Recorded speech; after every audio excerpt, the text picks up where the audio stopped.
On the 5th day after giving birth, my husband told me, "Whoever brings a kid into the world is the one who has to raise it." With nowhere else to go, I took my son in my arms and headed for my parents' home. A short time later, I received a phone call from my husband. A single sentence from me was all it took to leave him horrified. Just 5 days after a C-section, the pain still a sharp, searing line across my abdomen, I was lying in a cold hospital bed in Chicago. The long scar from the surgery was a constant irritation, and waves of sharp pain, as if 1,000 needles were piercing me at once, shot through my body intermittently. Every time I tried to move, I would grit my teeth without realizing it, and cold sweat would soak my back and the thin hospital gown. My newborn son, Leo, slept peacefully in his bassinet beside me, his tiny face red and wrinkled. Looking at him, a wave of tenderness and a strange anxiety washed over me. This was supposed to be the happiest time of my life, but all I felt was an immense emptiness and a terrifying loneliness. In the beds next to and across from me, other new mothers received daily visits from their husbands. One brought lovingly made chicken noodle soup, another a fruit basket, and a third awkwardly tried to cradle his newborn, completely unsure of what to do. Their laughter and cooing seemed to cut through the sharp, antiseptic smell that permeated the room. Only the space around my bed remained desolate. Since I had given birth, my husband, Ryan, had only come once. He stood at a distance, gave the baby a cursory glance, and immediately pulled out his phone to start typing. He answered my questions with one-word replies and left quickly, saying he had an urgent matter at the office. 5 days had already passed. That morning, the doctor told me my condition was stable and I could be discharged the next day. I sent a text to Ryan in the morning, but it wasn't until dusk that he slowly appeared at the doorway. I could instantly smell the alcohol on his breath. It wasn't an overwhelming stench, but the sour tang of someone who had drunk too much the night before, and it made me frown. He didn't look at the baby or ask how I was. He went straight to the foot of my bed, shoved my purse aside, and dropped into the chair. "Grace, you got any money?" he asked, his eyes glued to his phone screen. My heart sank. I swallowed, my throat as dry as dust. Where would I get money? I paid the hospital bill with what my parents sent me a few days ago. What's wrong? I'm broke. I've spent too much on business dinners and drinks lately, Ryan said irritably, his brow furrowed. Call your parents and tell them to send more. I froze. My ears were ringing. He hadn't asked if I was in pain. He hadn't asked if the baby was eating or sleeping well. All he needed was money. Hot tears began to stream down my cheeks. What did you just say? I just gave birth. Our son Leo has barely seen your face. You can't even stay with us for a single day? I held on to one last shred of hope. I hoped he would show a flicker of humanity, a hint of responsibility as a father. But Ryan tossed his phone onto the bed. He jumped up and pointed a finger at me. I will never forget that gesture. You're being such a drag. I already told you I'm busy. You had him. So you raise him, and the money is your problem too. Don't drag me into your mess. I have to run my business, meet with people, and network. If you're not going to help, at least shut your mouth. I was breathless, unable to say a word. And listen to me, Ryan continued, his voice dropping to a venomous hiss. I'm the one who brings home the bacon in this house.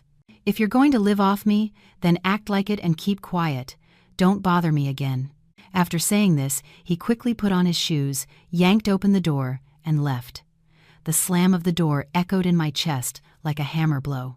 The entire room fell silent, as if a bucket of cold water had been thrown over it. The mothers in the other beds held their breath. Soon, they started coughing and looking away. I could feel their eyes on me, a mixture of pity and curiosity. Shame, pain, and sorrow overwhelmed me. I looked at Leo. The baby was still fast asleep. I couldn't hold back my tears any longer. I cried until my pillow was soaked, but strangely, I couldn't make a sound. I felt something inside my chest shatter into 1,000 icy fragments. The tears flowed inward, solidifying like ice. The vows of love, the whispered promises, had all vanished like a soap bubble just 5 days after I gave birth. You had him, so you raise him. Those words became a knife, tearing my heart apart. In that instant, I knew my life would never be the same. Instinctively, I held my son as if he were the only life raft that could save me from that ocean of despair. I stayed awake all night. I didn't have the courage to cry out loud, afraid of disturbing the baby and the other mothers. I just held my son and stared at the white hospital ceiling. Ryan's words, sharp as blades, echoed in my head. I felt abandoned in the vastness of Chicago. Mustering my courage, I called my mother. Her sleepy voice came through the line. "Hello, Grace. What's wrong at this hour? Are you and the baby okay?" Hearing my mother's voice, all the emotions I had suppressed came crashing down. I finally broke down sobbing. "Mom, I can't do this anymore." I didn't need to explain anything. My mother knew me better than anyone. She just listened to my sobs in silence. She knew exactly what kind of person Ryan was. When I told them I was marrying him, my parents had been opposed. My father had told me, "That boy doesn't look like a family man. He's all flash and no substance. If you marry him, you'll suffer your whole life." But back then, I was blinded by love and didn't listen. Now, the price I had to pay was far too high. There, honey, stop crying," my mother said. Her voice was calm, but I could tell she was barely holding back her own emotions. "If you cry so much, you'll lose your milk. I'm heading out there first thing in the morning. Pack your things and come home with me. Don't stay there another minute." My mother hung up. Her words, "Come home with me," flowed like a warm stream into my parched heart. I waited all night for dawn. The next morning, after feeding Leo, the door to my room opened. It was my mother. She looked thinner than I remembered, with more gray in her hair. She had almost no luggage, just an old handbag. When she saw me, she didn't cry.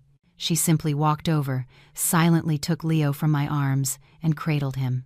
My mother's gaze, shifting between her grandson and me, was filled with compassion. "Grace, get your things," she said, her voice hoarse. "I already called your brother. He's on his way with the truck. We'll go back to the farm together.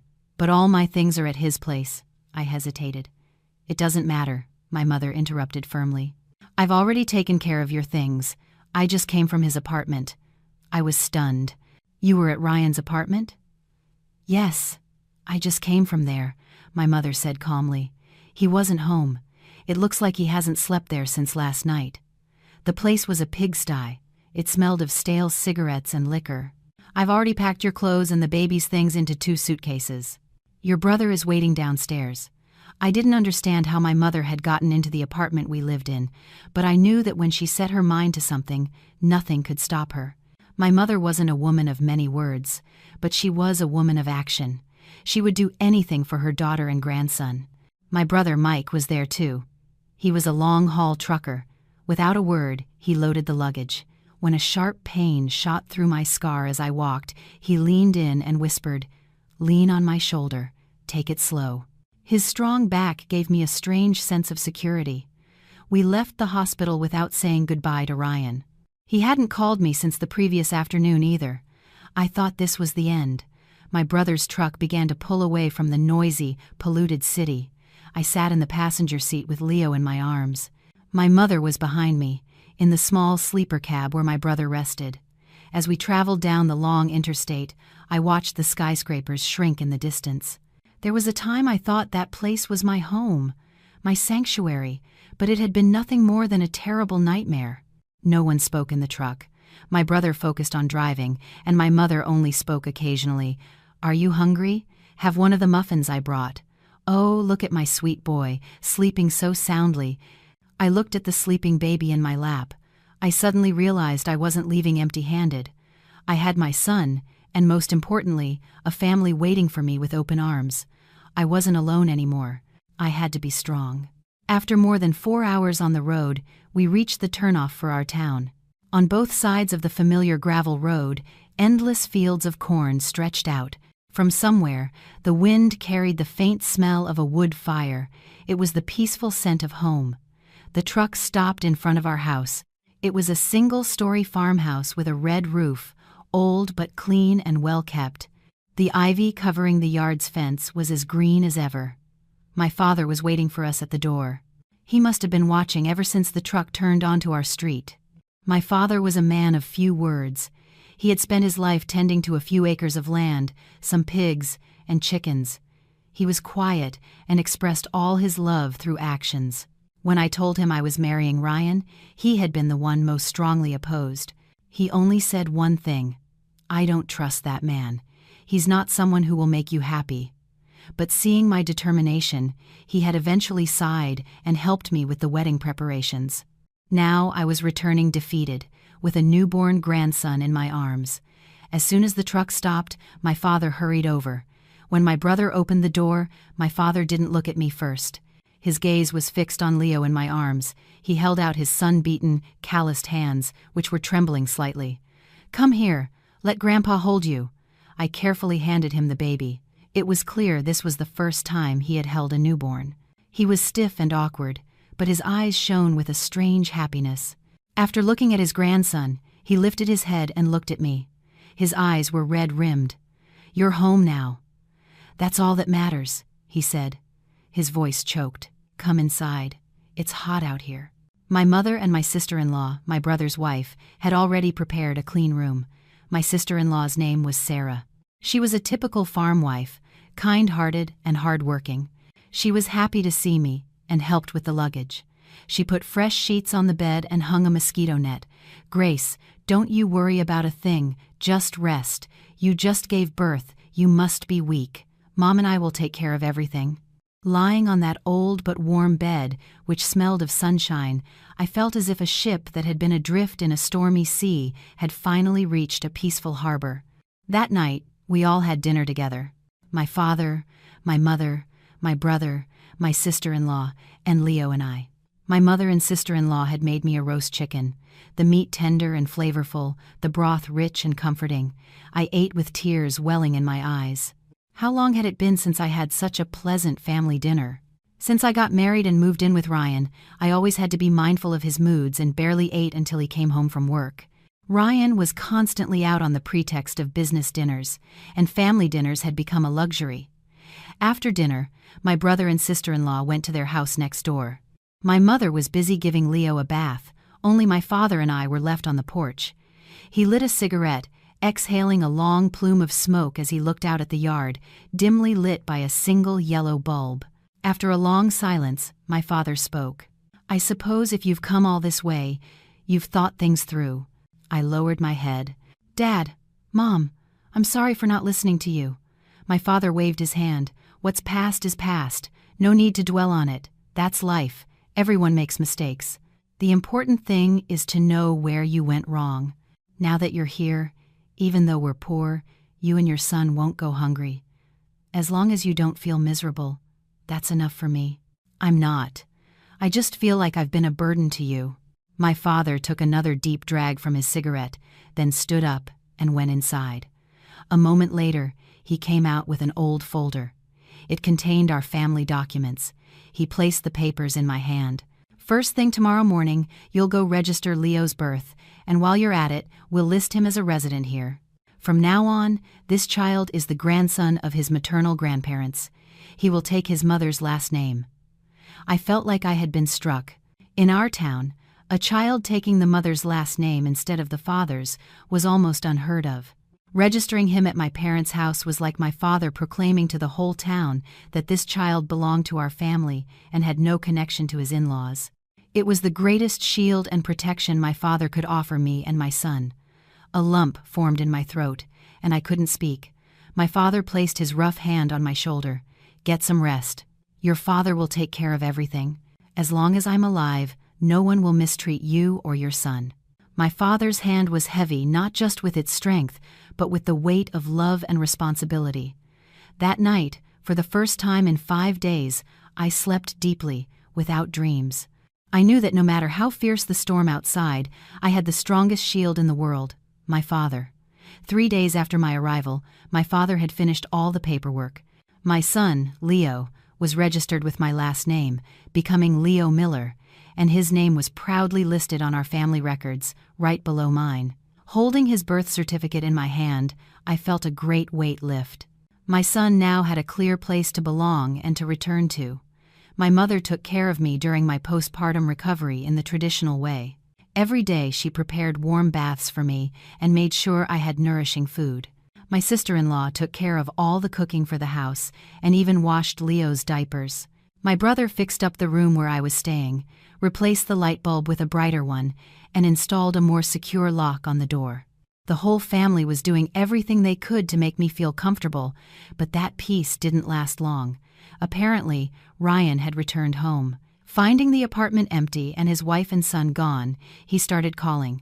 The first time the phone rang, I was breastfeeding Leo. Seeing the name Ryan on the screen, my heart skipped a beat. I hesitated. My father, who was sitting next to me, said, "Answer it. Let's see what he has to say. Put it on speaker." With trembling hands, I pressed the call button. "Hello." Ryan's shout erupted from the other end. "You bitch. Where did you take my son? You come back right now. Right now." I pressed my lips together and gripped the phone tightly. "You think hiding out in that hick town solves everything? Do you know how much you've embarrassed me in front of my friends and family? When they ask me where my wife is, where my son is, what am I supposed to say? You're my wife, and that boy is my son. Come back now." I took a deep breath. "Your son? You were the one who said you had him, so you raise him." "What? What? How dare you talk back to me?" Ryan was speechless for a moment. "I was drunk that time." "Are you taking it literally? If I tell you to come back, you come back. If not, I'll drive out there and drag you back by your hair. I'm not coming back." My voice was firmer than I expected. "This is my home. Don't look for me anymore." "What?" Ryan snarled. "You've conspired with your parents to steal my son, haven't you? I'm warning you, if you don't come back, you'll regret it. I'll make your little podunk town famous all over the state." He hung up. My hands were still shaking. My father, who had been listening in silence, spoke. "He's making threats. For people like him, their pride is more important than their life. He's not worried about the child, but about his own reputation. Don't be afraid." But I was still scared. I was afraid of what he might do, that he might hurt my parents. And, just as I feared, 2 days later, Ryan showed up. He didn't come alone. He arrived in a high-end car, accompanied by 2 men. One, dressed in a suit and carrying a briefcase, looked like a lawyer. The other, with an intimidating look, had his arms covered in tattoos. He looked like one of his shady friends. The car screeched to a halt in front of our house. The whole town came out to watch. It was the first time such a large, luxurious car had appeared in our humble place.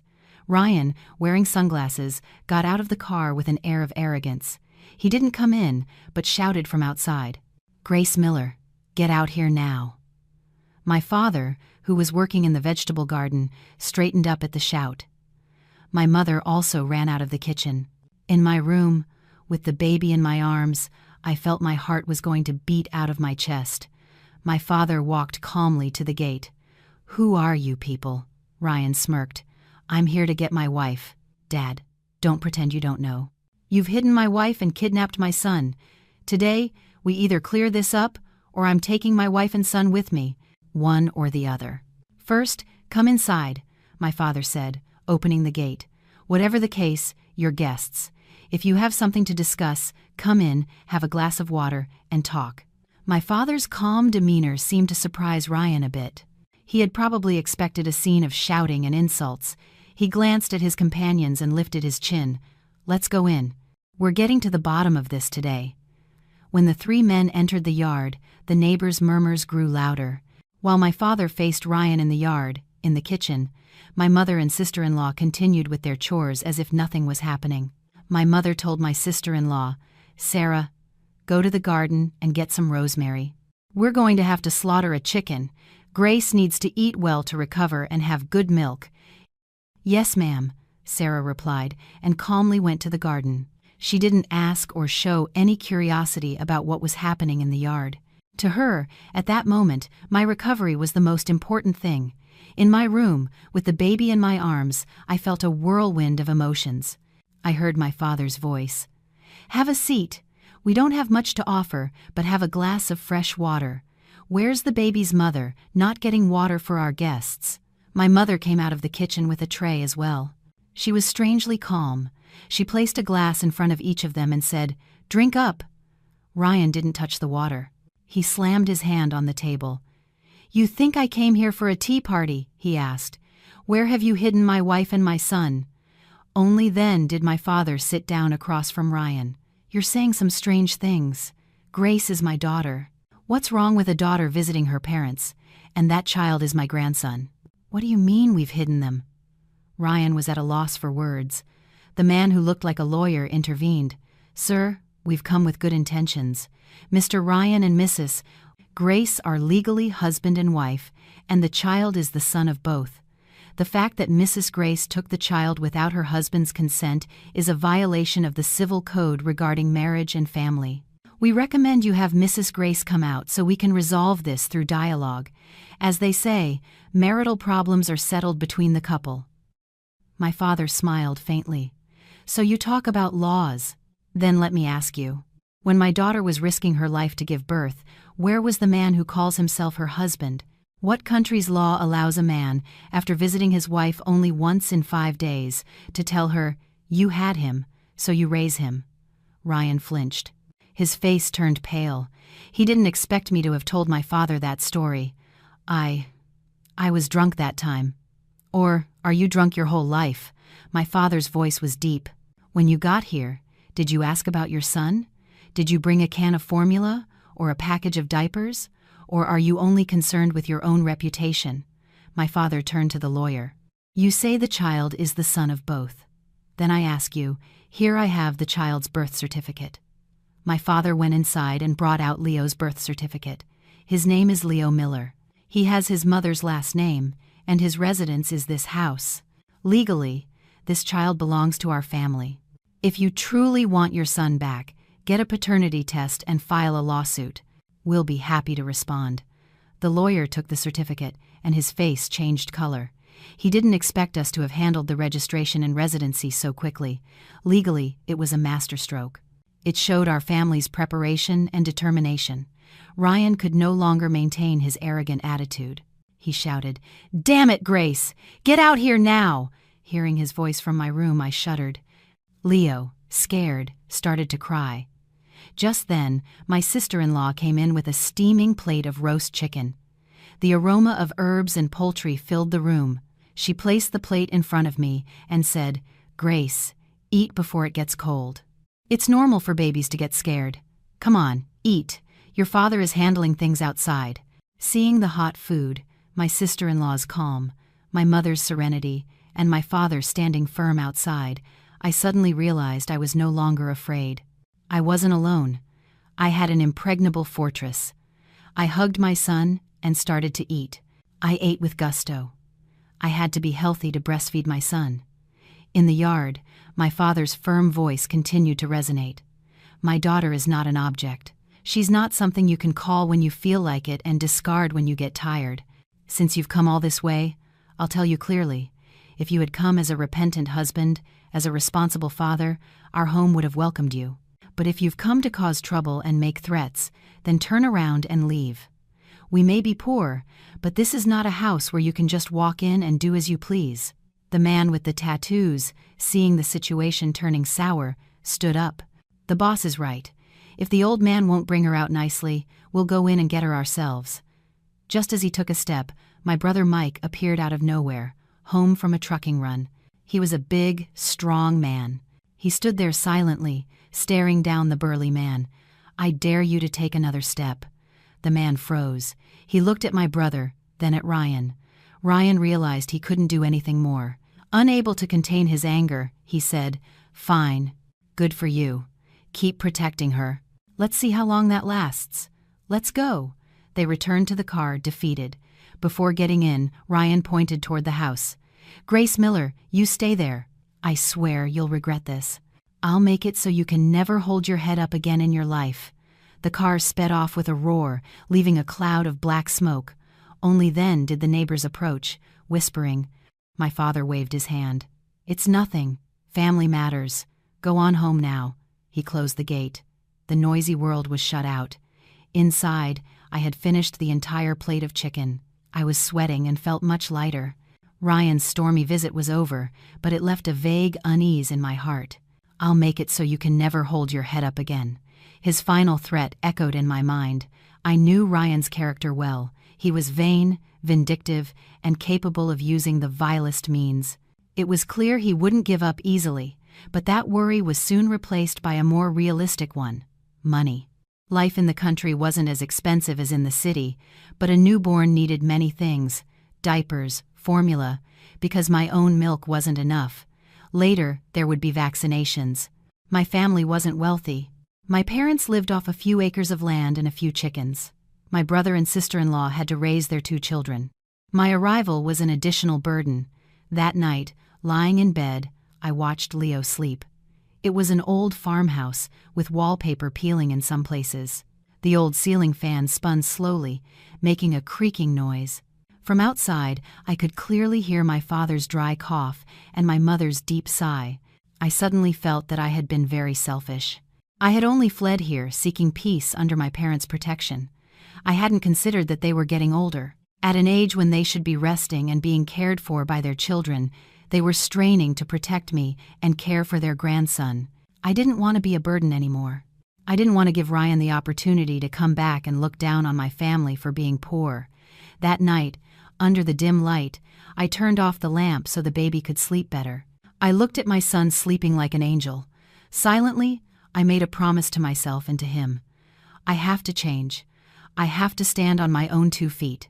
I have to earn money not only to raise my son, but to honor my parents and defend my family's honor. I couldn't go back to the city, at least not for now. What did I have? I had a bachelor's degree in business administration.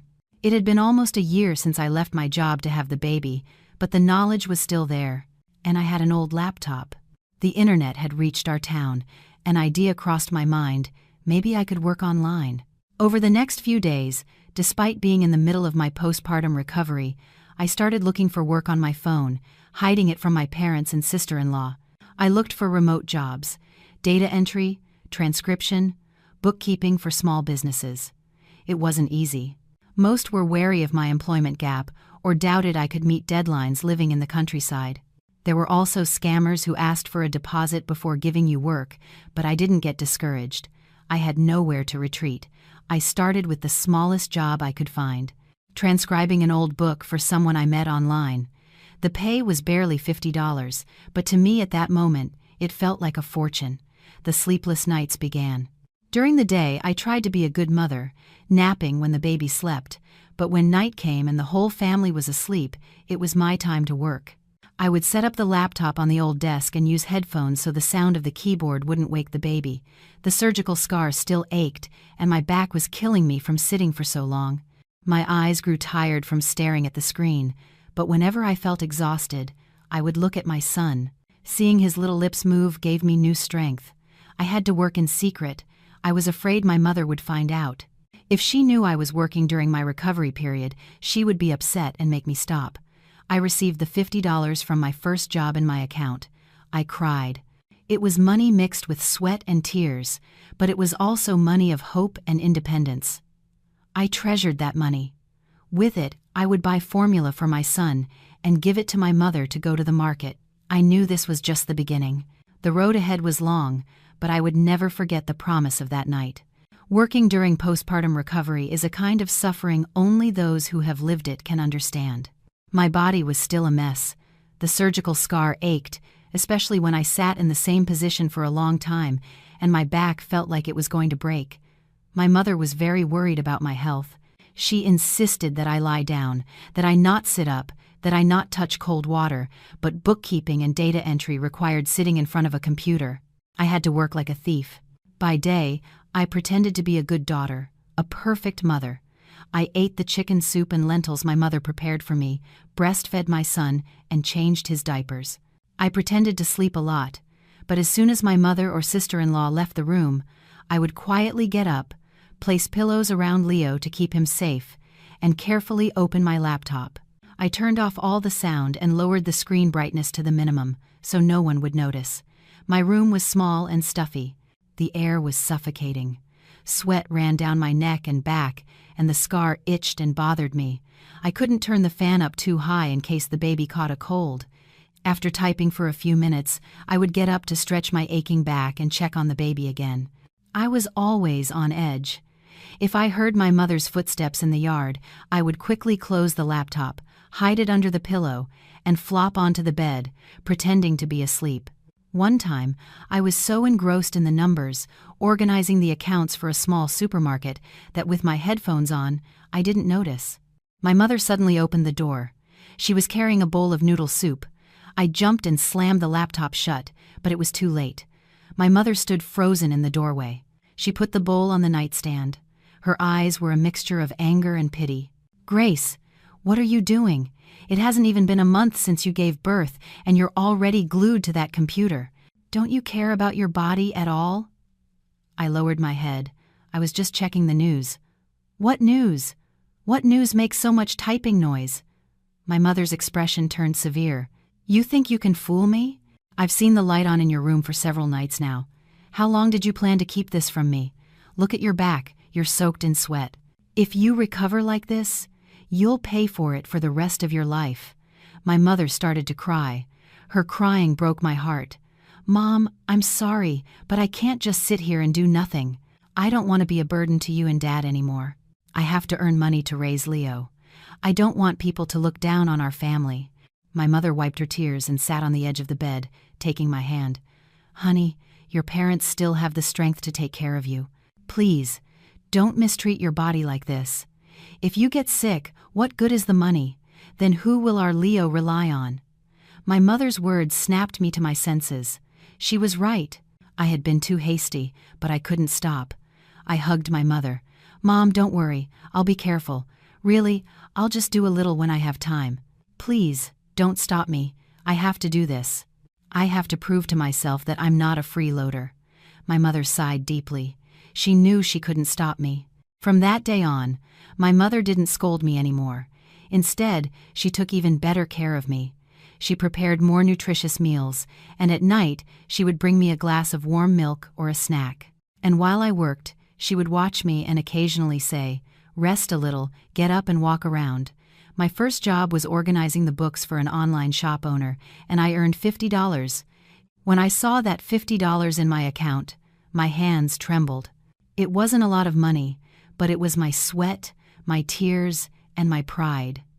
I kept taking on more jobs. At first, they were small data entry tasks for a few dollars. Gradually, I started preparing monthly tax filings for small shops. They didn't need a full-time accountant, just someone to organize their books at the end of the month. I worked diligently and with attention to detail. My good reputation spread. One client recommended me to another. $100, $200. My income gradually increased. By the time Leo was 3 months old, I had withdrawn $300 in cash. It was all the money I had earned through so much effort during my recovery. I gave $200 to my mother. "Mom, take this to use when you go to the market. Consider it payment for our food." My mother was surprised to see the money. She pushed my hand away. "Where are you getting this money? Use this to buy formula for Leo." "I have money." I pressed the bills into her hand. "It's money I earned myself. It carries my sweat. If you don't accept it, I'll be upset." My mother looked at me and then at the money. Her eyes turned red. She nodded without a word. With the remaining $100, I asked my brother to take me to the next town over. I bought the best can of formula for Leo and a large package of diapers. I also bought a tin of good tea for my father, a new sweater for my mother, and some fabric for my sister-in-law. When I returned home with the shopping, the whole family was surprised. My father held the tin of tea with trembling hands. Where did you get this money?" "I earned it," I said proudly. "I do bookkeeping jobs online. Dad, Mom, don't worry. Your daughter is not useless." My father turned away without a word to secretly wipe away a tear. I knew he was proud of me. That night, during the dinner to celebrate Leo's 3-month milestone, I felt infinitely light. The first money earned with my own sweat had not only allowed me to buy formula and diapers, but also to regain my honor and confidence. But life is never a bed of roses. Just as a faint light began to shine in my life, Ryan struck again. He no longer called to threaten me. Instead, he used a more subtle and malicious method. In a small town, the deadliest weapon that can kill without a knife is a rumor. Ryan knew he couldn't come here and cause a scene anymore. My father and brother were too solid a shield. He started spreading false rumors in Chicago. He complained to his friends and colleagues about how miserable he was as a husband. He said I was a spendthrift, that I didn't work and only cared about my appearance. And the height of his lies was to insinuate that I had been unfaithful to him with another man. She complained that I didn't spend time with her, but I had to work and do business to support her. She, at home with nothing to do, started getting other ideas. Now she's taken my son. She won't answer my calls. I went to my in-laws' house and they wouldn't even let me see her. She's probably run off with some rich guy. Those words passed from Ryan's mouth to his friends, and from there to some neighbors from my town who worked in Chicago, finally reaching our small, quiet town. The first person to bring the story home was the next-door neighbor. She was famous for being up on all the town gossip. She liked to meddle and talk, but she wasn't a bad person. She just had a tongue faster than her brain. That day, the neighbor came over with a bowl of rice pudding. She said it was so Leo would grow up healthy. My mother received her kindly. The neighbor set down the bowl and looked me up and down. "Oh, our Grace, you've gotten prettier and have better color after your recovery. Who does Leo look like? He's so handsome." "Thank you, ma'am. Please sit and have a glass of water," I said with a smile. The neighbor waved her hand. No, I just have something to tell you. I'm telling you this as someone with more life experience, so don't take it the wrong way. I've heard a lot of things about you." My mother's expression hardened. "What do you mean, neighbor?" The neighbor leaned closer to my mother and whispered, but loud enough for me to hear. "The folks working in Chicago told me that Grace's husband, Ryan, is suffering a lot, that he works himself to the bone to bring money home, and that Grace cheated on him and has now come here with the child to live off her parents. Is it true?" Crash. The pitcher my mother was holding fell to the floor. Hot water splashed everywhere. My mother was trembling. Her face went from pale to red with anger. "Neighbor, watch your words. Who told you such a horrible thing?" The neighbor was also startled. "No, I'm just saying what people are saying. They say Ryan came to look for her and you chased him off. That Grace is a real piece of work, that she cheated on her husband." "Be quiet!" my mother shouted. I had never seen her so angry. "Do you know what my daughter has been through? Do you know where her husband was when she was giving birth? Do you know what state she came home in? If you don't know, don't speak. Leave. We don't welcome visitors like you in this house." I stood frozen. Shame and anger rose in my throat. I never imagined Ryan would be capable of inventing such a blatant story, reversing the roles of victim and perpetrator. He had turned himself into the victim and me into the adulteress. The neighbor, scared by my mother's reaction, left grumbling. I was just repeating what I heard. No need to get so worked up. As soon as she left, my mother collapsed into a chair, covering her face. "My God, why is my daughter so unlucky? It's hard enough having a bad husband, and now she has to endure these slanders. How are we going to face people in town?" I went over and hugged her. My heart ached, but I knew I shouldn't cry. "Mom, don't cry. It doesn't matter what other people say. A straight tree doesn't break in the wind. As long as Dad, you, my brother, and my sister-in-law believe me, that's enough." Just then, my father, returning from the garden, heard the conversation. His face darkened. Without a word, he went straight to the door, bolted it, and headed to the house next door. A moment later, we heard his firm voice from the other side of the fence. "Neighbor, I'll tell you one thing. My daughter's business is our family's business. But if I hear, from you or anyone else in this town, a single malicious word about my daughter again, our good neighborliness is over. The people of this town know what kind of girl Grace is, and I know very well what kind of man her husband is, so be careful what you say." From that day on, the house next door was quiet, but I knew the rumor hadn't disappeared. It had simply gone from a public topic to a whispered one. People looked at me differently. They didn't say it openly, but they muttered behind my back. They looked at me with curiosity, pity, and sometimes contempt. I felt the pressure. When I went out, some people would greet me, others would avoid me. I knew Ryan had achieved his goal. He had managed to tarnish my honor in the very place where I lived. The promise of that night echoed in my ears again. I don't just have to earn money, I have to live well. I have to live in such a dazzling way that I show everyone who the person who truly deserves to be despised is. When Leo was about to turn 2 months old, it was time for his first dose of the pentavalent vaccine. I could no longer stay hidden at home. That morning, I dressed carefully. Though they were casual clothes, they were clean and neat. I put Leo in the baby carrier, threw on a jacket to protect him from the sun, and got out the moped. My mother warned me from the door. Be careful. Don't pay attention to what people say. Don't get into any trouble. Yes, Mom, I replied, but inside, I was already prepared. I was no longer the old Grace. I was not the person who would bow her head and remain silent at any comment. The town's health clinic was filled with the cries of children and mothers calling to one another. In our town, children's vaccinations were also a social event to catch up. I registered quietly and waited for my turn. I sat in a secluded corner, focusing only on calming Leo so he wouldn't get scared. But no matter how hard I tried to avoid it, trouble found me. Hey, look, isn't that Grace, Mr. Miller's daughter? I heard a shrill voice. I looked up. It was Ryan's youngest aunt. She lived in the next town over, but for some reason, she was here today. She was holding her grandson, and next to her were several other women. I took a deep breath and replied calmly, "Hello, Auntie, it's been a while." The aunt twisted her lips and looked me up and down. She said loudly, so the whole clinic could hear, "They said you left your husband and came back to town. I thought you'd be a wreck, but you look great. I can see your parents are taking good care of you. Huh, how comfortable." All eyes turned to me. I heard murmurs.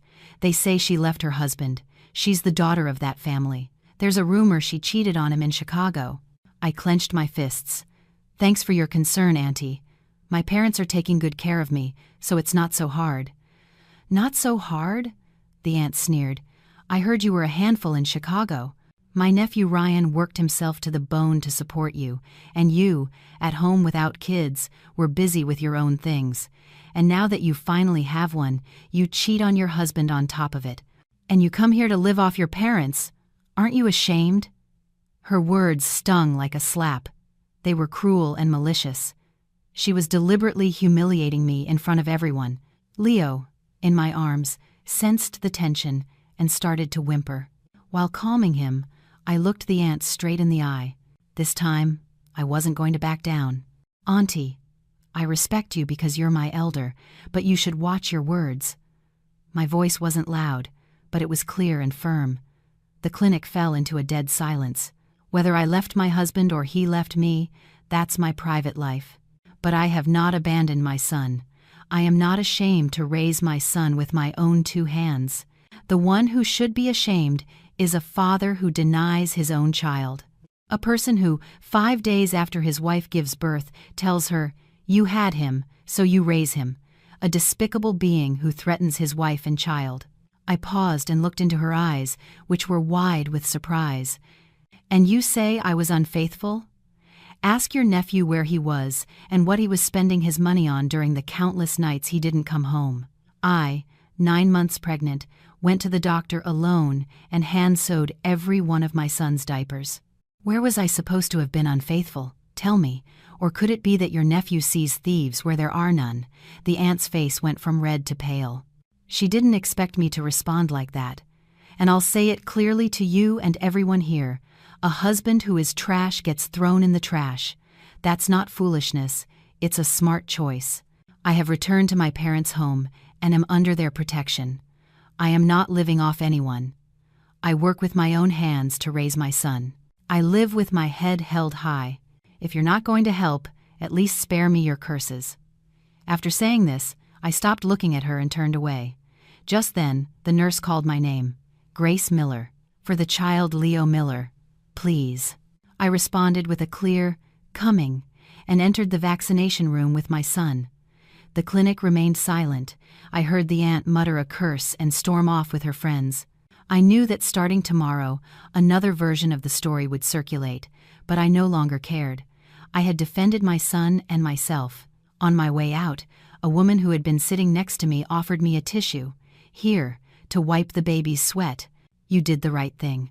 I feel so relieved. That's how it should be." We women have to change. How long are we going to put up with this? I looked at her, surprised. She smiled. Keep your head up. People who talk badly will shut up on their own when they see you living well. I nodded and thanked her. On the way home, with my son in my arms, the sun seemed especially bright. The story from the health clinic spread faster than the rumors Ryan had started. People didn't just talk about how I had confronted his aunt. They repeated my exact words. A husband who is trash gets thrown in the trash. It's a smart choice. In a town like ours, those words were a revolutionary declaration. For ages, women were expected to revere their husbands like gods, to endure beatings and insults for the sake of the children. Suddenly, I became a case study. Some supported me, saying I was brave. Others clicked their tongues, saying I was shameless. Who's going to want her now? They said. What I didn't expect was for the story to reach the president of the town's Women's Association. A few days later, the president came to my house. She wasn't alone. She was with another board member from the association. My mother, a little nervous about the visit, hurried to make coffee. The president was about my mother's age, but she was an energetic and determined woman. She looked at me sympathetically. Hello, Mrs. Miller. And hello, Grace. We've come from the association to see you and the baby. Oh, come in, come in. Please excuse the humble house, my mother said, a bit flustered. The president smiled. Don't say that, ma'am. We're not here for anything important, just to see how our members are doing. Grace, it must be so hard after giving birth, right? The president turned to me. Grace, I've heard your story. I lowered my head. My heart was beating a little faster. I didn't know if this would be good or bad. You did the right thing, the president said. To my surprise, I heard everything you said at the health clinic. I felt very proud. That's how we women need to be. We don't live for what others say. We live for ourselves and for our children. I lifted my head in astonishment. I didn't expect the president to have such progressive ideas. I also know you studied business administration in college, she continued, and that you're doing some work online now. I nodded. Yes, I do some bookkeeping to earn money for Leo's formula. Perfect. The president clapped her hand on her knee. Look, Grace, in our association, we have a group of female entrepreneurs. We support each other financially. Some sew, some raise animals, others bake bread. But they all have one thing in common, a lack of tech skills. I still didn't understand where she was going. I see you have education and knowledge. Could you join our group and share your experience? Of course. We can help you too. Help me? Of course. At the association, we have access to low-interest loans subsidized by the county. They're for female entrepreneurs in difficult situations, with very low interest. If you have an idea to grow your work, we can sponsor you to get a loan. Don't think of it as charity. It's an investment. We invest in you, and you help the other members. What do you think? I was speechless. I had never thought of anything like that. I was only thinking about earning some money day by day. But the president's proposal opened up a completely new path for me. A path not just to save myself, but also to help other people. Madam President, Emotion overwhelmed me, and I couldn't speak further. Thank you, really. Don't mention it, the president said, taking my hand. Think about it. Next week, we have a group meeting at the town hall. Come with Leo, you'll meet the others, you'll talk, and I'm sure you'll learn a lot. After the president left, I was in a daze for a long time. My mother was very happy. See? Even if the sky falls, there's always a way out. If you live right, good people will appear to help you. That week, I went to the meeting. In a small room at the town hall, about 20 women had gathered, some like me with babies in their arms, others with small children in tow. They were all women with their own stories, widows, divorcees, women with gambling-addicted husbands, but none of them had a sad expression. They laughed and talked, sharing experiences about raising chickens or growing vegetables. When the president introduced me, they all welcomed me with a round of applause. I felt a camaraderie and understanding among them that needed no words. I was no longer the woman abandoned by her husband. I had become Grace, a member of this new family, a community of poor but strong women. Their warm hands embraced me. For the first time, I felt that I was no longer alone in this fight. That meeting completely changed my way of thinking. Listening to the members' stories, I discovered a common problem. Many wanted to sell the vegetables they grew, the eggs from their chickens, or the bread they baked online, but they knew nothing about computers. Some didn't even know how to take a picture with their phone and upload it to a social media page. They felt lost, trying things haphazardly and sometimes getting scammed. One of the members, Martha, sighed. "Grace, I want to sell the organic eggs from my chickens online, but even if I post ads, nobody buys them. I don't know what to do. They say you have to manage orders with something called Excel or Word, but I don't even know what that is." At that moment, an idea sparked in my head. I had knowledge of accounting and was proficient with office software. Why was I only doing jobs for others? Why hadn't it occurred to me to teach them directly? I mulled over the idea for days and nights. Perhaps this was the opportunity the president was talking about. I decided to try it. I met with the president alone and explained my idea. "Madam President, I've been thinking, and I believe the members need basic computer skills. What do you think if I organize a free basic computer course for the group? We could do it online at night, when the children are asleep." The president's eyes lit up. "Really, Grace, could you do that? You just gave birth, and you have to take care of Leo." "I can do it," I said firmly. "Since it's online, 1 or 2 hours each night, I'll teach them the very basics: how to use a mouse, how to type, how to make a simple Excel sheet to calculate orders." "What a fantastic idea," the president exclaimed. "I'm delighted. If you do this, it would be wonderful. This is also a form of entrepreneurship. You're starting a venture with your knowledge. If you need anything, just ask the association, a computer or whatever." Well, I have a computer, but mine is a bit old and slow. And for the members to see me clearly, I would need a webcam and a small digital whiteboard. "All right," the president decided instantly. "Make a list of what you need. We'll approve it as an association project, the Computer Skills Classroom, and we'll give you an interest-free loan of $500 from the aid funds. Use that to buy the equipment." $500 was a lot of money. With a trembling voice, I said, "Madam President, thank you, truly." "Don't mention it," the president smiled. "You're helping the association and the other members. Give it a try. I believe in you." With the $500, I asked my brother to buy me a used but powerful laptop, a good quality webcam, and a small digital whiteboard in the city. I announced that I was starting the course. Immediately, 10 members signed up. The name of my first course was Computer Skills for Courageous Mothers. On the day of the first class, I was very nervous. I put Leo to bed early and sat in my small room. On the screen, 10 faces appeared. Some with babies in their arms, others sitting in their kitchens, one even on her porch where she had better reception. They all had an expression of anticipation. I started the class. "Hello everyone, I'm Grace. Today we're going to start by learning how to open a file on the computer." I taught calmly and in detail how to use the mouse, how to type vowels and consonants. The members followed the instructions attentively. Some took longer, but I waited patiently. The sound of crying babies and crowing roosters mixed with my voice. It was a very special classroom. A month later, the members could create their own order sheets. Martha, the one who sold eggs, was managing her sales with an Excel sheet she had created herself. She thanked me with a proud voice. The good news spread. My course was not limited to 10 members. The members' daughters and the young people of the town heard about it and also signed up.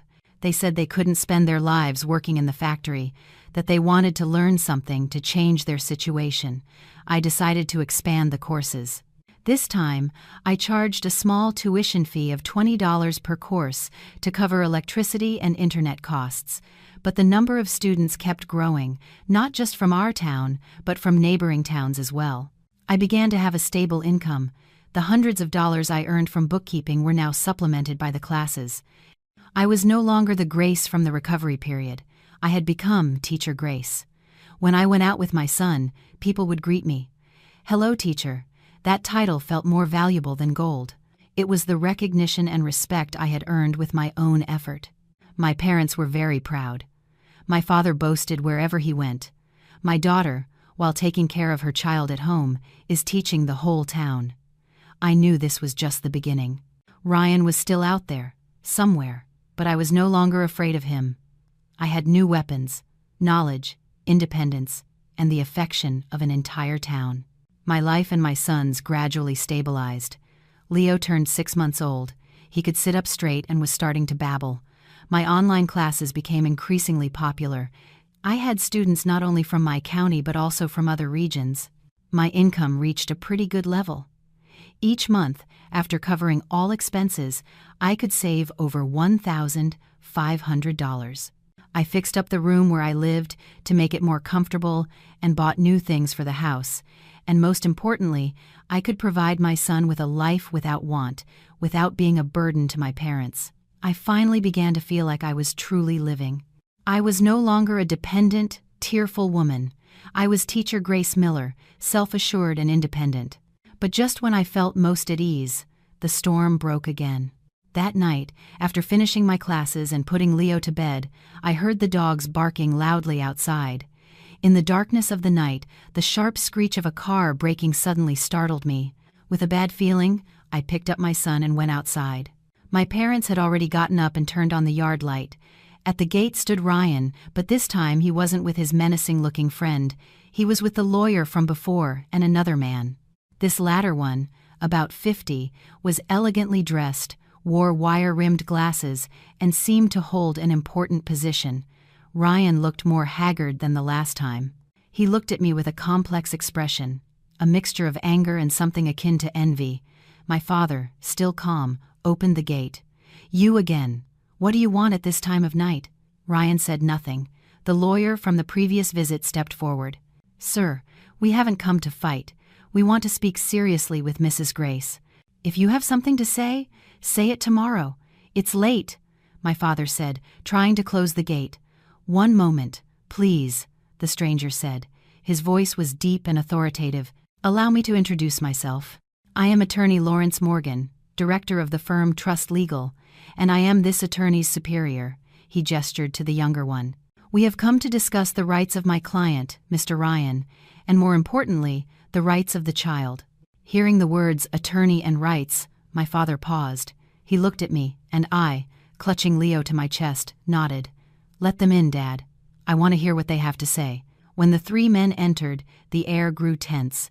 My mother, with trembling hands, served some water. Attorney Morgan cleared his throat. "Ma'am, and you, Grace, I know there have been many misunderstandings between you. Mr. Ryan is deeply regretful. But today we are not here to talk about feelings, but about the law." He pulled a stack of papers from his briefcase. "According to the Civil Code, Mr. Ryan and you are still legally married. A child born during the marriage is, of course, the child of both. The fact that you took the child without your husband's consent, changed his last name, and his place of residence is a clearly illegal act." My heart skipped a beat. The other lawyer had said the same thing last time.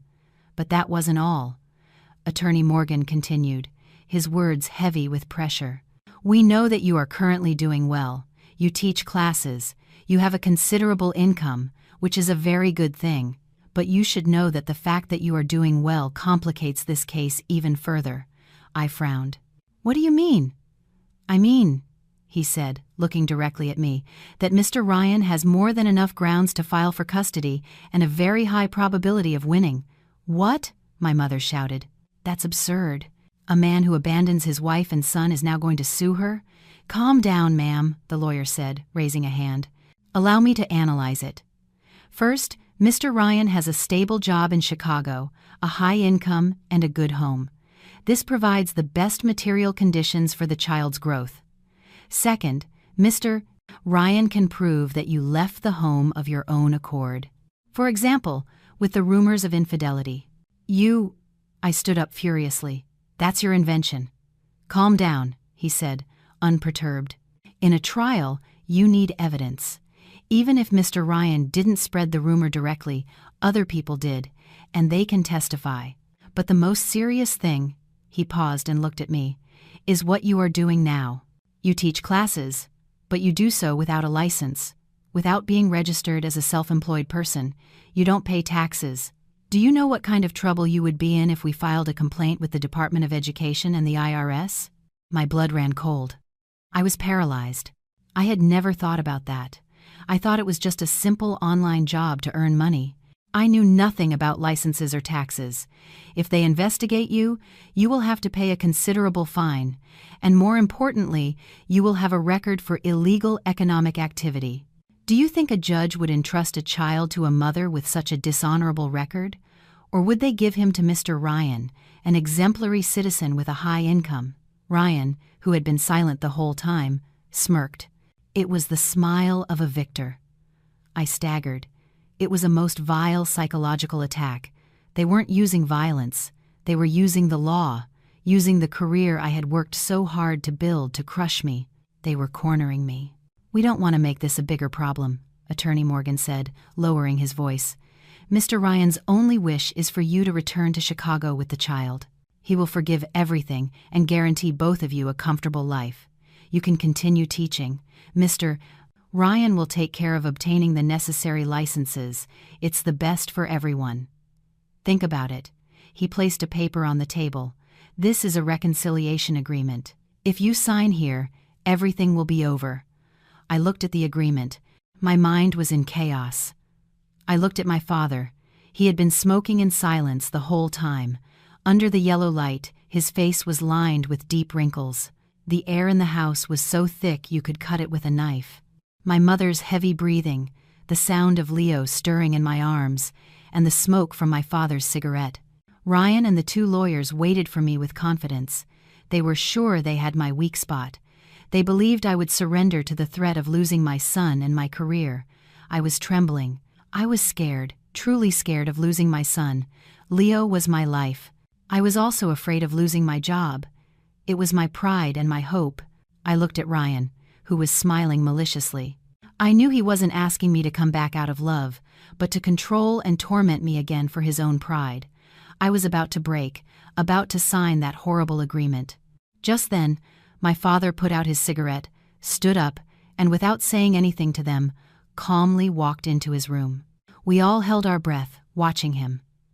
A moment later, my father returned. In his hands there was no knife or club, but an old notebook. A notebook with a worn brown leather cover, like an old ledger. My father placed it on the table, right next to the lawyer's agreement. "You've talked about laws," my father said. His voice was still deep, but it was as hard as steel. "You've said my daughter is engaged in illegal activity and that my son-in-law is an exemplary citizen. Then, look at this." My father opened the notebook. It wasn't a ledger. It was a journal, written in my father's neat, blocky handwriting. Attorney Morgan frowned. "Sir, we don't have time to read diaries." "Just look," my father interrupted him. "I'm not an educated man like you.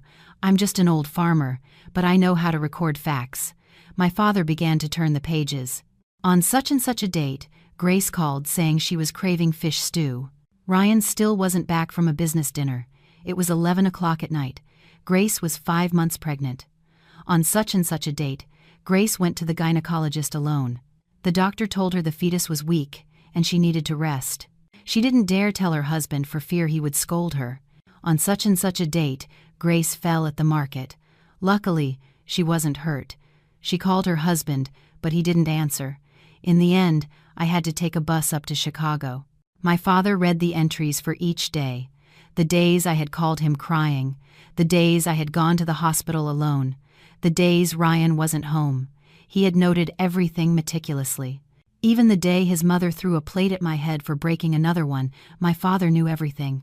He hadn't said it, but he had been recording everything. My father's voice trembled. And here, the day Grace gave birth, her water broke at 10 p.m. Her mother and I had to call an ambulance from our town to go to Chicago. We called Ryan, and he said he was in a meeting. While my daughter was struggling in the delivery room, the man who calls himself her husband was at a karaoke bar. I have the address written down here. Ryan's face turned white, then gray. Not in his wildest dreams had he imagined that my father, an old farmer, would do something like this. "And here," my father said, slamming the table and opening the last page, "on such and such a date, in the hospital. Ryan visits his wife and tells her, 'You had him, so you raise him. Don't bother me anymore.' Anna and Laura, the mothers in the next beds, are witnesses. I have their phone numbers written down here." My father looked up and stared at Attorney Morgan. My father's eyes, which had been kind his whole life, were now burning. "Mr. Attorney, you said my daughter has broken the law," he pointed at Ryan. "Then I ask you, a husband like this, a father like this, has he not broken morality? Has he not broken the law? What law in what country allows a man to abandon his wife and child on the brink of death? What law in what country allows a man to tarnish the honor of his own wife?" Attorney Morgan was speechless. He couldn't say a thing. This journal was not a simple record of emotions. It was a criminal file. Everything had a date, a place, and witnesses. It was clearer than any excuse. "You said my daughter evades taxes," my father continued. "Fine, report her. We'll pay the fine. But at the same time, I'll take this journal and the witnesses and go to the newspapers and the television so the whole country knows what kind of person this exemplary citizen is, this sales director of a large company. Let's see if that company continues to employ a guy with such low morals. Let's see what judge rules in his favor." It was no longer a threat, it was a declaration of war. Ryan was trembling from head to toe.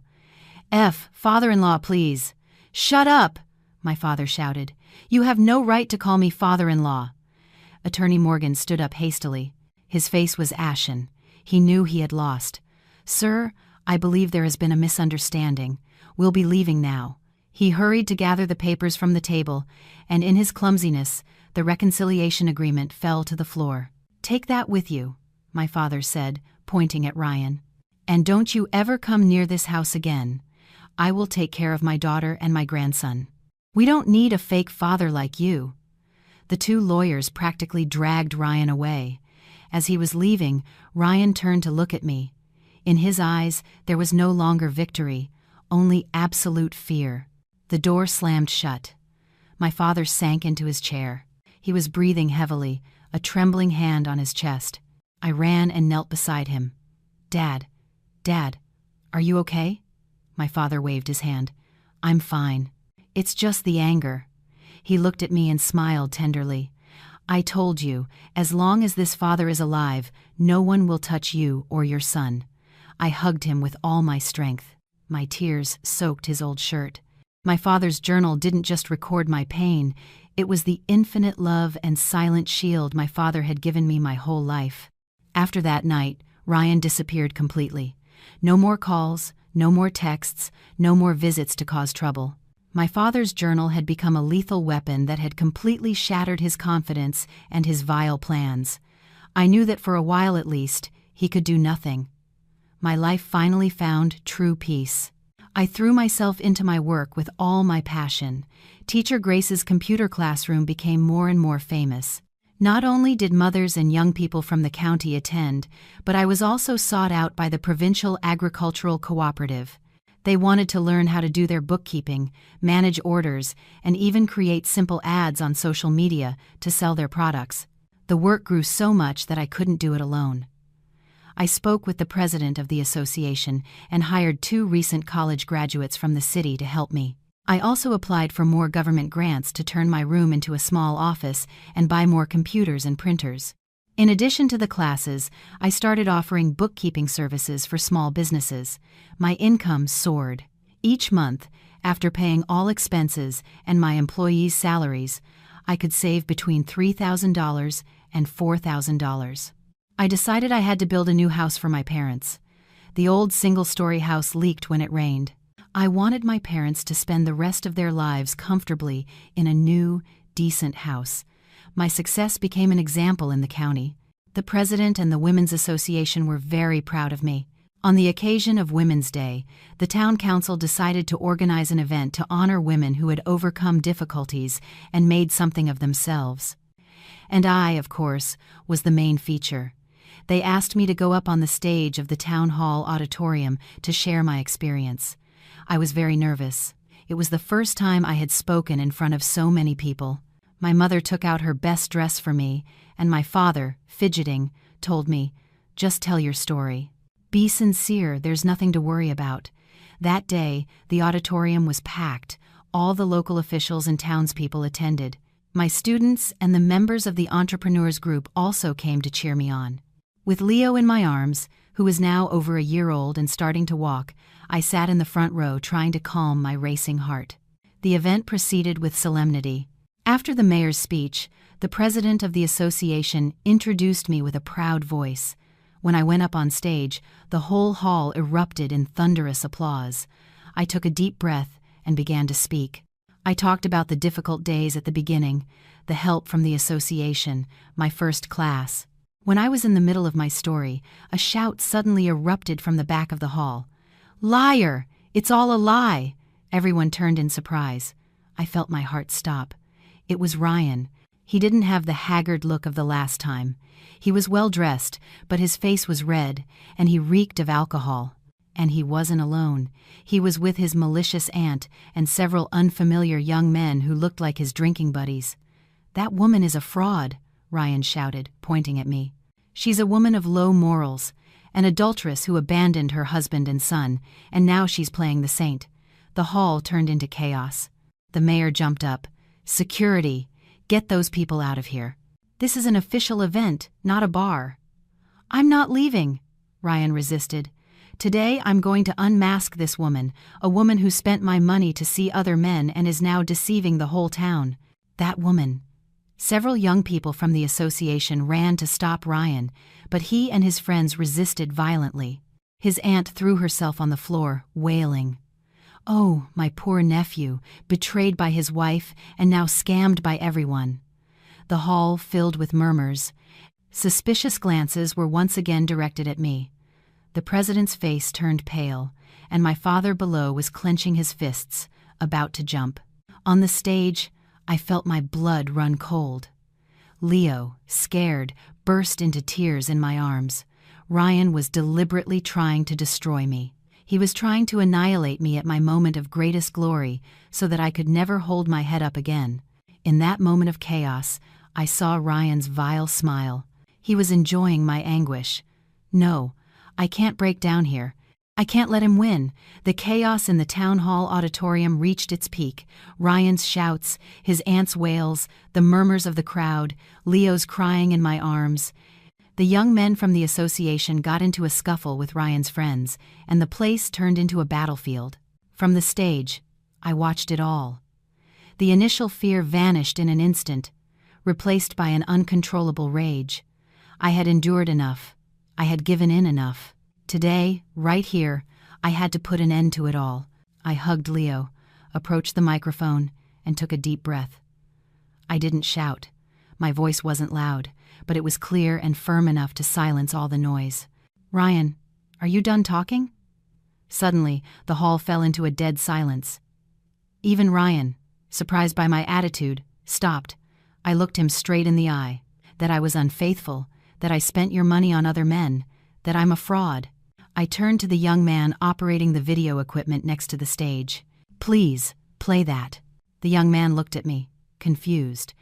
I repeated, "The USB drive I gave you earlier, projected on that big screen." I had originally prepared a simple presentation with some photos of my classes, but I didn't know it would become my weapon at this moment.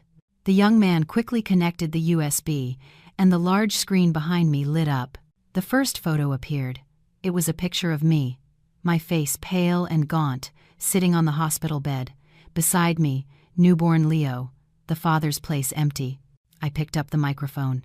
Emotion made my voice tremble. This was me 4 days after giving birth. "Ryan, you said I lived like a queen on your money. So, when I was risking my life, where were you?" The screen changed. It was a screenshot of a text message. "You had him, so you raise him. Don't bother me anymore." A murmur went through the hall.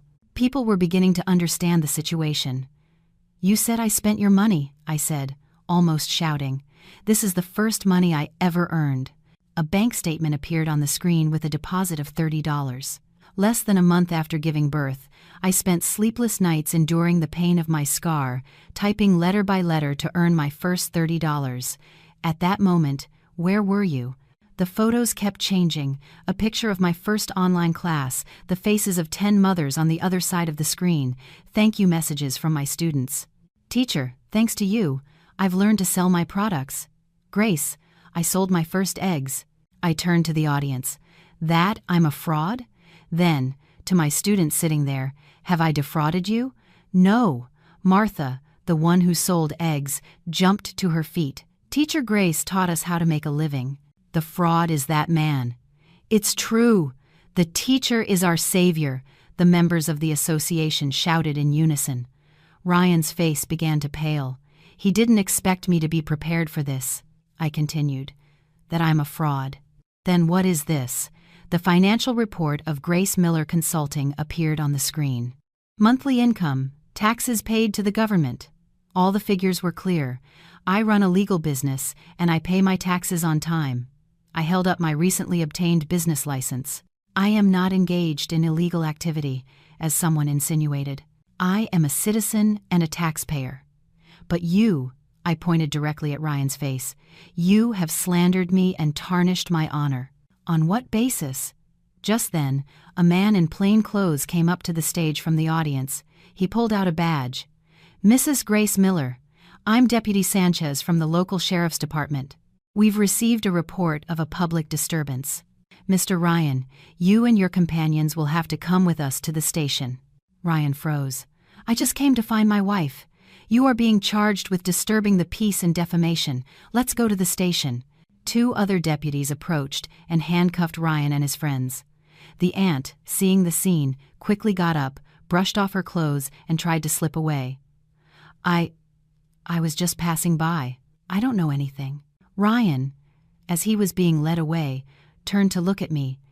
In his eyes, there was no longer anger, but pleading and fear. The doors of the hall closed. The truth had come out. The entire audience rose to their feet and applauded. The applause echoed like thunder. I stood there, holding my son tightly.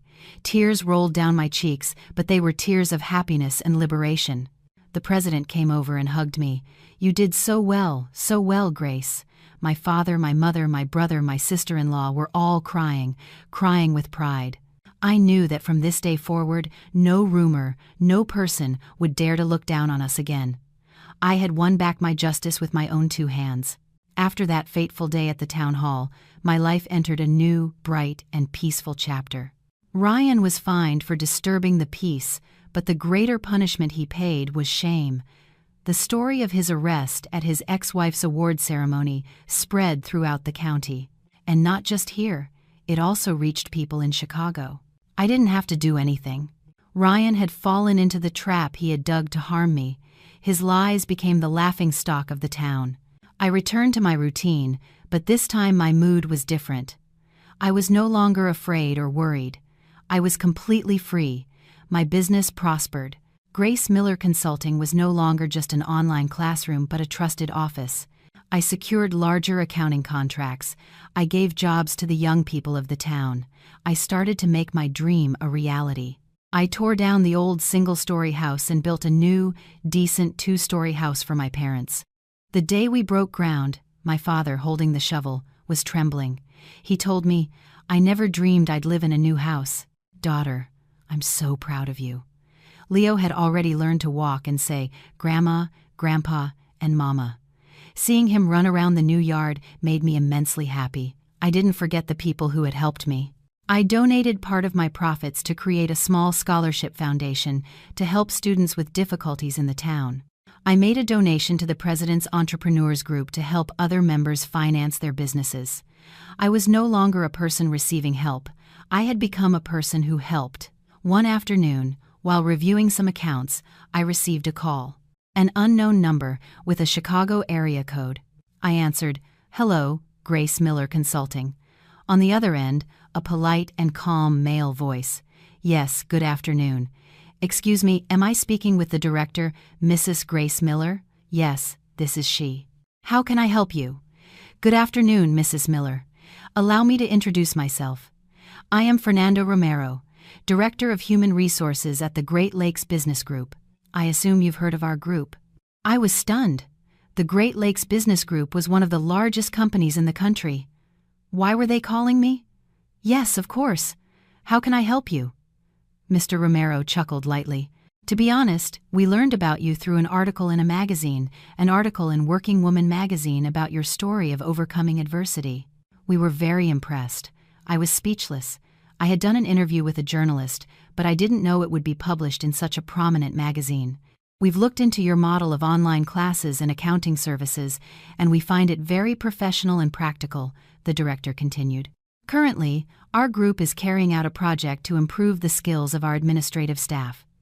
We've found that many employees, despite having degrees, lack practical skills in computers and accounting. My heart started to beat faster. I was beginning to guess his intentions. We've reviewed the syllabus of your online courses. It's very realistic and easy to understand. It's exactly what we were looking for. Therefore, on behalf of the group, we would like to formally invite you to Chicago as the main speaker to train our employees. I was flabbergasted. Me, a single mother from a small town, invited by a major corporation like the Great Lakes Business Group to Chicago as a speaker. I don't know what to say. I've only taught people in my town. We don't need a training certificate, Mrs. Miller, the director said firmly. We need someone with practical experience, someone who knows how to solve problems, and we believe you are that person. We will cover all your travel and accommodation expenses for you and your son. And of course, the salary will be very satisfactory. He offered me a figure I would never have dreamed of. After hanging up, I remained in a state of shock. To go back to Chicago, to that place full of pain and humiliation, I looked out at the yard. My father was watering the vegetables. My mother was cradling Leo. The new house was taking shape. This is my peace. Why would I have to go back to that noisy place? But then another thought struck me. It wasn't just about the money, it was an opportunity to prove my worth on a bigger stage, an opportunity to truly hold my head high. And suddenly, I remembered something. The company where Ryan worked was one of the small suppliers for the Great Lakes Business Group. Could it be a coincidence? A slow smile spread across my face. I made a decision. I would go. When I decided to accept the offer from the Great Lakes Business Group, I felt a mix of excitement and a sense of destiny. I would return to Chicago, not as an abandoned wife, but as a speaker. My parents fully supported me. My father told me, "Go and show the world how incredible this father's daughter is. We'll take care of the house and the grandson." But I didn't want to be separated from my son. When I mentioned to the Great Lakes Group that I wanted to bring him with me, they readily agreed. Mr. Romero immediately consented. "Don't worry. We will book a comfortable hotel room for you and the child and provide a caregiver for him while you are giving the conference." In the end, my mother decided to come with me. That way, I'll have peace of mind. I'll take care of Leo so you can focus on your work. You can't give them any reason to complain. So the three of us, my mother, Leo, and I, headed to Chicago. A luxury car from the Great Lakes Group came to pick us up at our doorstep. Our new house, though unfinished, already had an imposing form. I promised my father that when I returned, with the money I earned, we would finish the house in grand style. We stayed in a 5-star hotel. The room was a huge suite with a view of the entire Chicago skyline. My mother couldn't stop marveling, and Leo ran excitedly all over the room. Seeing them took away all my fatigue and worry. The day of the conference arrived. I put on an elegant pantsuit that I had bought with my own money. I applied light makeup. Looking at myself in the mirror, the pale, gaunt woman from the hospital was gone. I was a new person. Mr. Romero personally escorted me to the auditorium. "Today is a joint training session, Mrs. Miller. About 200 employees will be attending, including managers from our group and staff from partner companies." The hall was spacious and the air was cool. I took a deep breath. My mother was playing with Leo in the lobby. I was on my own. I went up to the podium. There was already a nameplate with my name on it. Speaker, Grace Miller, expert in practical accounting. I looked down and saw people taking their seats, and then my heart skipped a beat. In the 5th row, on the right, sat Ryan. He hadn't seen me. He was joking with the person next to him. He had the same arrogant, self-assured expression as always. I glanced at his name tag and confirmed he was from one of the partner companies the director had mentioned. My whole body trembled. Fate was capricious. It had made me run into him here. Just then, Mr. Romero approached the microphone. "Good morning, everyone. Today we have the honor of having a very special speaker. The director said more, praising me and my business model, but I barely heard him. My ears were ringing. "Let's give a warm welcome to our speaker, Grace Miller." The whole hall applauded. I stood up. Ryan, upon hearing my name, stopped fiddling with his phone and snapped his head up. The smile froze on his lips. Our eyes met. I saw his face go from red to white, then to gray. He was frozen, as if he couldn't believe what he was seeing. His colleague nudged him. "Hey, she has the same name as that ex-wife you talk so much about." Ryan didn't respond. He was petrified. I took a deep breath and regained my composure. I stopped looking at him. I looked at the entire auditorium. I smiled confidently. "Good morning, everyone. I am Grace Miller." My voice trembled at first, but it quickly became firm and powerful. "Today, I haven't come to teach you theory. I've come to share realities." I began my conference. I didn't talk about my personal life. I talked about numbers, about the deficiencies in financial reports, about the useless culture of business dinners that only waste money while internal processes are a mess.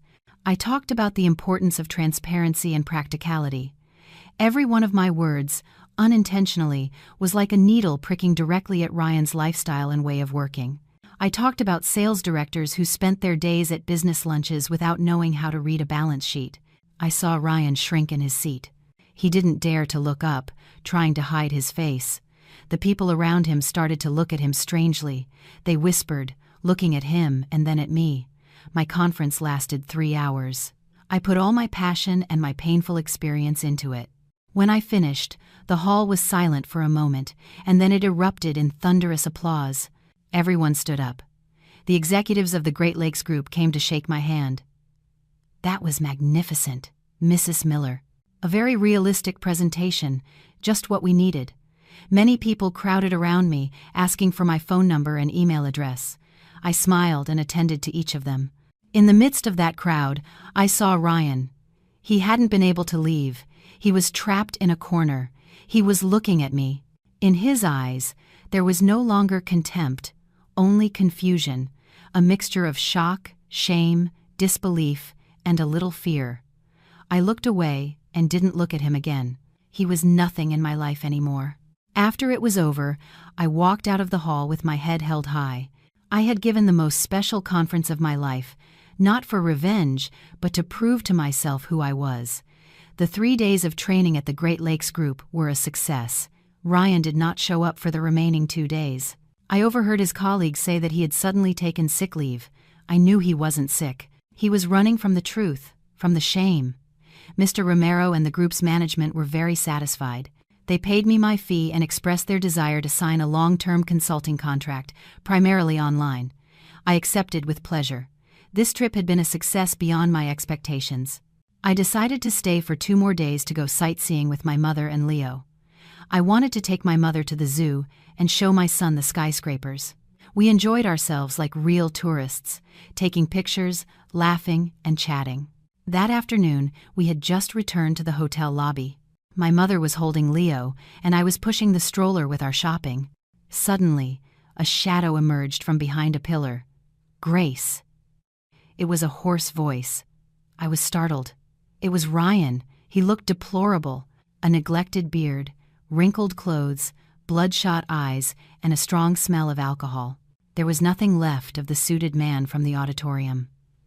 My mother, upon seeing him, became instantly angry, hugged Leo tightly, and turned her back. "What are you doing here? Get lost. Don't scare my grandson." "Ma'am, Ryan stammered. He didn't dare to look at my mother. His gaze was fixed on me. "Grace, I'm sorry." He approached me, and I took a step back. Can we talk for a moment? Please, I'm begging you," he pleaded. I looked at my mother. She shook her head, but I knew I had to put an end to this matter. "Mom, go up to the room with Leo. It will only be a couple of words." My mother hesitated but finally nodded. "Be careful. If he gets violent, scream." My mother went towards the elevator with Leo, who, sensing the strange atmosphere, kept looking back. The lobby was almost empty. Only Ryan and I remained. When he looked at me, tears began to well up in his red eyes. "Grace, I didn't know. I didn't know you had become so incredible. Do you have something to say to me?" I asked in a cold voice. I got fired from my job, Ryan said, almost sobbing. After that day, my boss called me in. He said the Great Lakes Group had complained that we had sent a person without ethics or professionalism. They canceled the contract with my company, and my boss blamed it all on me. I got fired. I remained silent. It was karma. I've lost everything, Ryan cried out.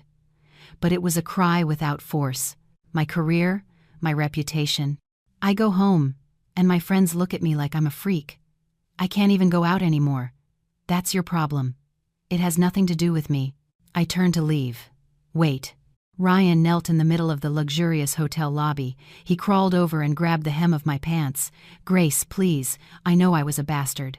I know how badly I treated you, but please, can't you forgive me? I froze. The man who had been my husband, so arrogant, was now kneeling at my feet.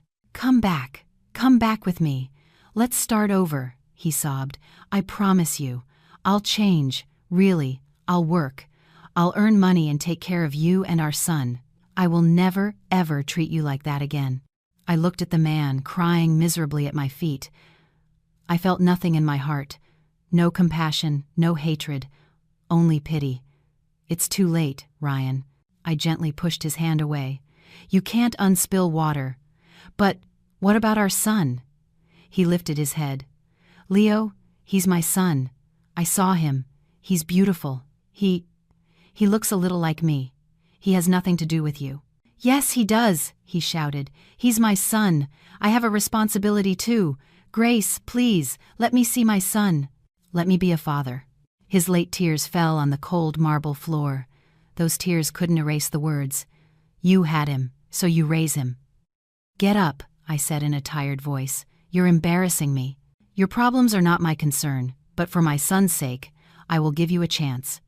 Hearing my words. I'll give you a chance. Ryan reacted as if a life raft had been thrown to him. He scrambled to his feet, wiped his tears, and looked at me with eyes full of hope. Really? You and I? I cut him off. We will never be together again. Let that be clear. Ryan's face fell, but he nodded repeatedly. I know. I wouldn't dare ask. Just my son. I don't want Leo to grow up not knowing his father, I said slowly and clearly. Nor do I want him to hold a grudge against you in the future. Therefore, I will give you the opportunity to fulfill your responsibility as a father, but you will have to follow my rules. I'll follow any rules, any at all. Tomorrow morning, we'll meet in this hotel's coffee shop. Come alone, don't come drunk, and dress decently. I finished speaking and, without looking back, went up in the elevator. The next morning, when I arrived at the agreed-upon place, Ryan was already there. He had shaved and cleaned himself up, but he still looked like a tired and defeated man. Seeing me, he quickly stood up and offered me a chair. I didn't sit. I placed some papers and a pen on the table. Read this. It was a parental responsibility agreement that I had drafted overnight, consulting the law on my own. Ryan took the papers with trembling hands. First, I said, we will initiate divorce proceedings by mutual agreement. There are no assets to divide. Sole legal and physical custody of our son, Leo Miller, will be mine. He nodded. Second, child support. I know you've lost your job, so I won't demand too much, but you have to take responsibility. Every month, you will deposit $300 into this account. I pointed to the account number I had written down. It's a savings account I've opened in Leo's name. It will be for his education. No one, not you or me, will be able to touch that money. $300 for an unemployed person was not a small amount, but it wasn't impossible. I agree. Third, and most importantly, I said, emphasizing the visitation schedule. You can see the child once a month, on the last Sunday, in my town. You will have to call me in advance, and you can only be with him at my parents' house. Under no circumstances can you take the child anywhere else without my written consent. Hearing about going to the town, he seemed to hesitate for a moment. I don't want our lives to be disrupted. If you want to see your son, you will have to go where he lives. You cannot take him to your parents' house, nor allow him to see people like your aunt who insulted us. Can you do that? Ryan lowered his head. I can. Sign here. I handed him the pen. Ryan signed both copies of the agreement without hesitation. I kept one. I'll send you the divorce papers later. Now go. Keep what little dignity you have left. Start a new life, and fulfill your responsibility as a father. I finished speaking and turned away. At that moment, all the resentment was over. We returned to our town. With the money from the Great Lakes Group contract, we were able to finish my parents' house. It became the most beautiful 2-story house in town. On the day of the housewarming, my father cried with happiness. He went all over town bragging about the office I had built for him. My daughter built this for me. She's my pride. I didn't build a house for myself. I transformed my old room into a professional office. Grace Miller Consulting officially opened its doors. The president of the association came to cut the ribbon, and my students brought me plants as congratulatory gifts. My office was small but cozy. I hired 2 young recent graduates from the town. I helped them and, at the same time, gave them professional training. Thanks to the consulting contract with the Great Lakes Group and the growing number of clients, my income was stable and very high. I not only supported my family but also began to give back to the community. A year after returning from Chicago, my life was completely different. My parents' new house was always full of laughter. My father no longer worked hard in the fields. He dedicated himself to caring for a small bonsai garden and a pond. He read the newspaper and drank tea in the mornings. His greatest joy was teaching Leo numbers and letters. My mother had rejuvenated. She went to exercise classes in town. Her face lit up, and she looked happy. My brother and sister-in-law's lives also improved. I helped my brother get a loan to replace his old truck. He was now responsible for transporting organic products for the entire province. A large part of those products were produced by the members of the association whom I had advised. My sister-in-law no longer worked so hard. I put her in charge of the accounting for my own office, a comfortable and well-paid job. Grace Miller Consulting now had 5 employees. I expanded my services beyond computers and accounting, offering legal advice and brand consulting for agricultural products. I became the respected teacher Grace Miller throughout the province. I founded the Leo Miller Scholarship, a foundation named after my son, and every year I gave scholarships to dozens of students with difficulties. Leo had already turned 2. He was a smart, active, and very affectionate child. He adored his grandfather. He was the center of our large family. Our little son, Ryan, kept his promise. He sent me the divorce papers, and we legally became strangers. Every last Sunday of the month, he would show up in his old, battered car. He no longer looked elegant or miserable. He was just an ordinary man who came to see his son. He brought toys for Leo and tea for my father. He would sit on the porch and watch Leo play. Leo got used to his presence. He called him Dad. He showed him his new toys and sang him the songs his grandfather had taught him. But after a while, he would always run back to his grandfather's arms. Ryan would sit there, watching the scene. In his eyes, I saw regret, longing, and an indescribable sadness. He could be here, but he was eternally outside the fence of this happiness. He could see the family, but he could not belong to it. That was the costly lesson and the punishment he would have to carry for the rest of his life. Today is Sunday. Ryan is in the yard playing marbles with Leo. From the second-floor balcony, I watch them. My mother and sister-in-law are preparing dinner, and my father, sitting at the table, smiles as he watches his grandson. The house is full of laughter. The president of the association, passing by on the street, looks at our house and says, "Looking at your family, Grace, anyone would be envious." I smiled. I looked at the golden fields, ready for harvest. A beautiful sunset stretched out like a painting. "Yes," I said, "I believe that happiness is not the absence of storms. It's the process of realizing you're still standing after the storm has passed and confirming who the people who haven't abandoned you are." There was a time I thought happiness was marrying a rich man in Chicago, but I was wrong. Happiness was being myself, being the master of my own life, being with the people I love. I lost 5 years of my life, but I gained a whole lifetime ahead. I looked at Leo, who was smiling radiantly. Yes, when a woman owns herself and has peace in her heart, life blossoms on its own.